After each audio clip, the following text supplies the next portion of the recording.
News live കൊച്ചിയിലേക്ക് സ്വാഗതം. ഈ വാർത്തകൾ നിങ്ങൾക്കായി അവതരിപ്പിക്കുന്നത് Leotech solar solutions powered by mile food stuffs Mookkannoor, Grazia tours and travels near Cochin airport and Cochin Kalabhavan Angamaly franchise. ഇന്ധന വില വീണ്ടും കൂട്ടി. പെട്രോളിന് 87 പൈസയുടെ വർധനവ്. ഇന്ധനവില വീണ്ടും കൂട്ടി. പെട്രോളിന് ലിറ്ററിന് 87 പൈസയും ഡീസലിന് 91 പൈസയുമാണ് വർദ്ധിപ്പിച്ചത്. 10 ദിവസത്തിനിടെ ഇത് 3-ാം തവണയാണ് ഇന്ധനവില കൂട്ടുന്നത്. മെയ് 15-ന് രാജ്യത്ത് പെട്രോളിനും ഡീസലിനും വില വർദ്ധിപ്പിച്ചിരുന്നു. ലിറ്ററിന് 3 രൂപ വീതമാണ് പെട്രോളിനും ഡീസലിനും വർദ്ധിപ്പിച്ചത്. ഇതിന് പിന്നാലെ കഴിഞ്ഞ ദിവസം പെട്രോളിന് 86 പൈസയും ഡീസലിന് 83 പൈസയും വർദ്ധിപ്പിച്ചിരുന്നു.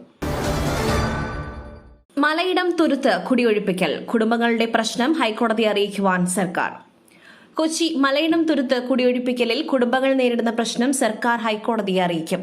തിങ്കളാഴ്ച കോടതിയെ സമീപിക്കുവാനാണ് നീക്കം. ഇന്നലെ മന്ത്രി റോജി എം ജോണും കുടുംബങ്ങളുമായി നടത്തിയ ചർച്ചയിലാണ് തീരുമാനം.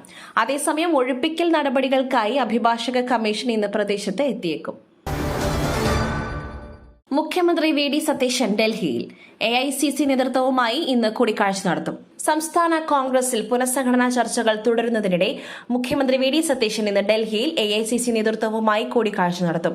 സോണിയാഗാന്ധി, രാഹുൽ ഗാന്ധി, പ്രിയങ്ക ഗാന്ധി, മല്ലികാർജ്ജുൻ ഖാർഗെ എന്നിവരുമായി സതീശൻ കൂടിക്കാഴ്ച നടത്തും. കെ.പി.സി.സി അധ്യക്ഷ സ്ഥാനത്തിനായി ഗ്രൂപ്പുകൾ വടംവലി തുടരുന്നതിനിടെയാണ് മുഖ്യമന്ത്രിയുടെ ഡൽഹി സന്ദർശനം. ഡിസിസി, കെ.പി.സി.സി നേതൃസ്ഥാനങ്ങളിൽ പിടിമുറുക്കുവാനാണ് കെ.സി. വേണുഗോപാൽ വിഭാഗത്തിന്റെ നീക്കം. കെ.എസ്.ആർ.ടി.സിയിൽ സ്ത്രീകളുടെ സൌജന്യ യാത്ര 112 കോടി നഷ്ടമുണ്ടായേക്കാമെന്ന വിലയിരുത്തൽ. സർക്കാരിന് മുൻപിൽ കടമ്പകളേറെ. യു.ഡി.എഫ് സർക്കാർ പ്രഖ്യാപിച്ച സ്ത്രീകൾക്ക് സൌജന്യ ബസ് യാത്ര നടപ്പിലാക്കുവാൻ കടമ്പകളേറെ. പദ്ധതി നടപ്പിലാക്കിയാൽ കെ.എസ്.ആർ.ടി.സിക്ക് 112 കോടി രൂപയുടെ നഷ്ടമുണ്ടാകുമെന്നാണ് വിലയിരുത്തൽ. ഏതൊക്കെ സർവീസുകളിൽ ആനുകൂല്യം ലഭിക്കുമെന്നുള്ളതും സർക്കാർ വ്യക്തമാക്കിയിട്ടില്ല.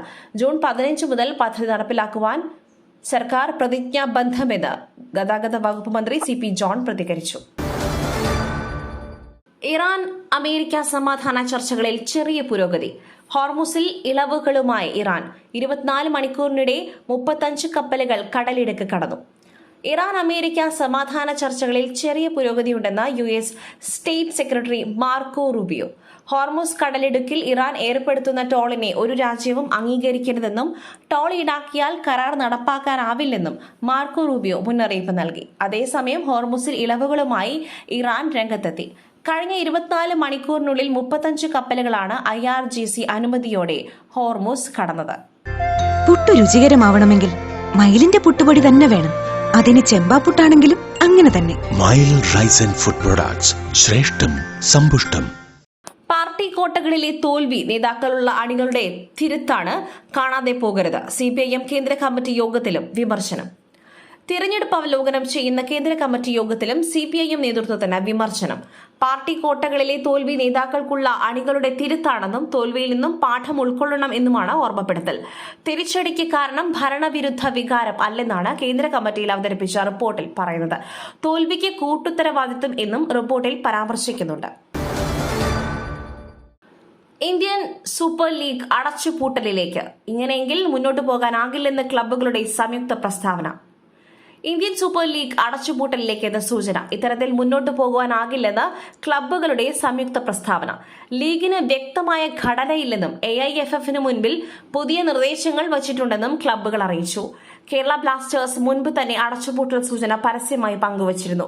ISL ഈ വിധത്തിൽ പോയാൽ മുന്നോട്ടു പോകുവാൻ കഴിയില്ലെന്ന സംയുക്ത പ്രസ്താവന കേരള ബ്ലാസ്റ്റേഴ്സ് അടക്കം 4 ക്ലബ്ബുകൾ തങ്ങളുടെ സോഷ്യൽ മീഡിയ ഹാൻഡിലുകളിലൂടെയാണ് പങ്കുവച്ചിരിക്കുന്നത്.